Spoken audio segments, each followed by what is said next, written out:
Okay, we are currently on Icon of the Seas, and we are on day four, three? I can't remember at this point.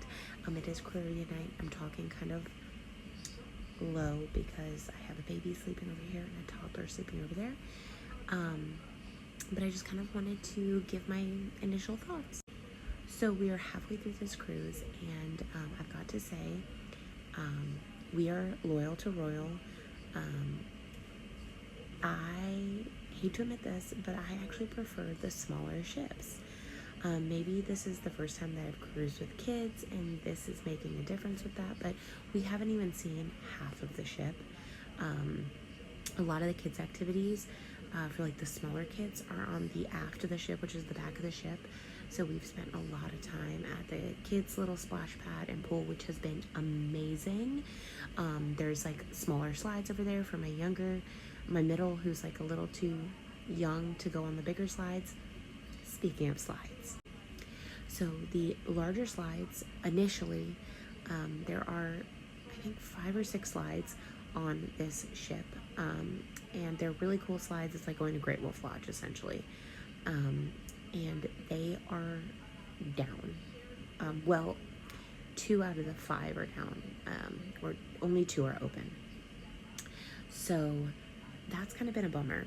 However, we haven't even really made it over there, so it really hasn't affected us too much. Vader situation, which I've heard some things about, people have been a little like, they suck. We really haven't had that many problems with them.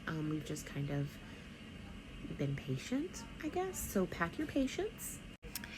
This is a very large cruise ship, and we intentionally planned this trip while most of the kids were in school. However, there are a lot of kids that are out of school on the ship. We've cruised in February before, and there really hasn't been a lot of kids, and we thought that was kind of going to be this experience, but maybe because we are out of a different port, we usually go out of Galveston, that we went out of Miami. There is a lot of international travelers coming into the States and then leaving to go on the ship. So the last ship we went on was Harmony of the Seas, which is now dry docked because it's getting upgrades, which is an Oasis class. It's the class below Icon class. That is a very large ship. And it didn't feel as big as this one. I've also been on Rhapsody of the Seas, which I'm pretty sure is like one of the smallest class ships that Royal has. I could be wrong though, I don't remember. And we have done Harmony, which was our last one, and I felt like the food was not great on that. The food is so much better on Icon class than Oasis class. Which I kind of am very happy about, because I feel like everything on Harmony when we were on that ship, maybe it was because it was kind of close to COVID ending, I don't know, all the food kind of tasted the same on Harmony, whereas like I feel like there's a lot more flavors on Icon. The staff is amazing. If you go to the Lemon Coconut Bar on deck 17, Joel and April are the best bartenders. They are so nice. They're so great with kids.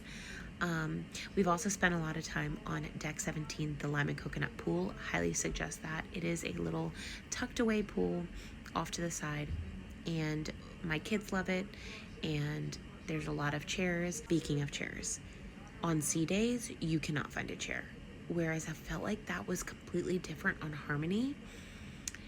Maybe just where we were, like we weren't looking in the right place on Icon, but all the seats are taken for the pools on sea days, which was very difficult yesterday with my older child who really wanted to go to the pool. Now, the kids area gets super crowded on sea days. It was very hard to find a chair. Obviously, I'm saying crowded a lot. That is kind of one of the biggest downfalls of the ship, is it is very crowded. But once, like throughout the day, like if you're walking through the promenade, totally fine. The Windjammer, however, get there early for each meal and you won't run into a problem. Same with any of the other food stations like El Loco Fresh or the 5 little stations on the Aquadome. We haven't been able to go to really any shows because my kids party hard during the day and they crash. We stay up until like 9, but a lot of the shows start at like 8:45 and they just can't make it to watch a show. So that kind of stinks.